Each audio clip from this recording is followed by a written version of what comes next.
स्वदेशी आंदोलन की शुरुआत किसने की थी? तो अगर आपका जवाब यहां पर लोकमान्य तिलक है तो मैं कहूंगा आपका जवाब बिल्कुल सही था। उसके बाद देखिए भारतीय संविधान कब लागू किया गया? तो आपको मालूम होना चाहिए 26 जनवरी 1950 को लागू किया गया। आंसर आपका बी के साथ जाना चाहिए। उसके बाद देखिए गांधी जी ने किस आंदोलन की शुरुआत 1919 में की थी? तो मैं कहूंगा साथियों यहां पर अगर असहमति और सत्याग्रह आंदोलन की अगर बात करते हैं तो गांधी जी के द्वारा इसकी शुरुआत की गई थी और 1919 में इसकी शुरुआत की गई थी। स्वतंत्रता संग्राम में लाला लाजपत राय का योगदान क्या था? तो इनका योगदान क्या रहा था कि असहयोग आंदोलन में इनका योगदान रहा नहीं, विभाजन आंदोलन में भी नहीं, रॉलेट एक्ट विरोधी आंदोलन में इनका योगदान था। इसलिए आंसर यहां पर अगर है आपका ऑप्शन नंबर सी के साथ तो बिल्कुल करेक्ट है। अगला देखिए यानी कि भारत छोड़ो आंदोलन साथियों कब हुआ था मुझे बताइए। तो भारत छोड़ो आंदोलन कब हुआ था? अगर आपका जवाब 1942 है तो मैं कहूंगा आपका जवाब यहां पर बिल्कुल सही है। साथियों मैं कहूंगा बहुत तेजी के साथ इन सवालों को आपको करना है। इधर मैं प्रश्न आपको दिखाऊं,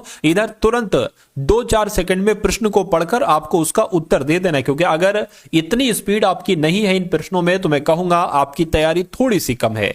चलिए, तो भारत में अंग्रेजों के खिलाफ पहला संगठित विद्रोह जो हुआ था वो कब हुआ था? तो अगर आपका जवाब 1857 है तो मैं कहूंगा बिल्कुल आपका जवाब है। अरे भाई 1857 की क्रांति यही तो है। उसके बाद देखिए नेक्स्ट नंबर का सवाल है, कह रहे कि लोकसभा के सदस्यों की न्यूनतम आयु क्या है? यानी कि लोकसभा का सदस्य बनने के लिए कम से कम उम्र कितनी चाहिए होती है? 25 वर्ष चाहिए होती है। अगर आप देखिए स्वतंत्रता संग्राम के दौरान हटाओ अंग्रेजों को, ये नारा साथियों किसके द्वारा दिया गया था? तो ये तो सुभाष चंद्र बोस के द्वारा नारा दिया गया था। राइट आंसर आपका बी हो जाएगा। उसके बाद देखिए भारत का पहला उद्योगपति कौन है? यानी कि भारत का पहला उद्योगपति किसको कहा जाता है? तो मैं कहूंगा जमशेदजी टाटा जी को कहा जाता है। राइट आंसर आपका जाएगा ऑप्शन नंबर ए के साथ। अगला देखिए किस भारतीय नेता को नेताजी के नाम से जाना जाता है?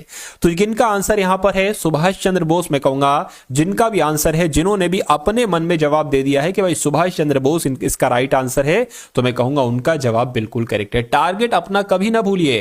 टारगेट आपको ध्यान रखना है कि 100 में से कितने सवाल आप साथियों कर सकते हो, ये आपकी तैयारी को बयां करेंगे। ये क्वेश्चंस की अगर बात करें आपकी तैयारी को साथियों बयां करेंगे। जितने एक्स्ट्रा क्वेश्चन आप करते हो, जितने मैंने आपको दिया है टारगेट, मैंने आपको 40 का दिया है, आप उससे ऊपर जितने भी करते हो ये आपकी तैयारी को बयां करेंगे। देखिए भारतीय राष्ट्रीय कांग्रेस की स्थापना कब की गई थी? तो 1885 में की गई थी। उसके बाद देखिए किस संविधान सभा ने भारतीय संविधान तैयार किया था? तो मैं कहूंगा भारतीय संविधान सभा के द्वारा साथियों भारतीय संविधान को तैयार किया गया था। उसके बाद देखिए स्वदेशी आंदोलन का जो उद्देश्य था ना साथियों, प्रमुख उद्देश्य आपसे पूछा जा रहा है, तो अंग्रेजों को भारत से निकालना या भारत में स्वदेशी उत्पादों का प्रचार करना या भारतीयों को स्वतंत्रता दिलवाना या भारतीय संस्कृति की रक्षा करना। तो मैं कहूंगा भारत में स्वदेशी उत्पादों का प्रचार करना, यही स्वदेशी आंदोलन का उद्देश्य था। भारतीय राष्ट्रीय कांग्रेस के पहले अध्यक्ष की अगर बात करें तो साथियों कौन थे?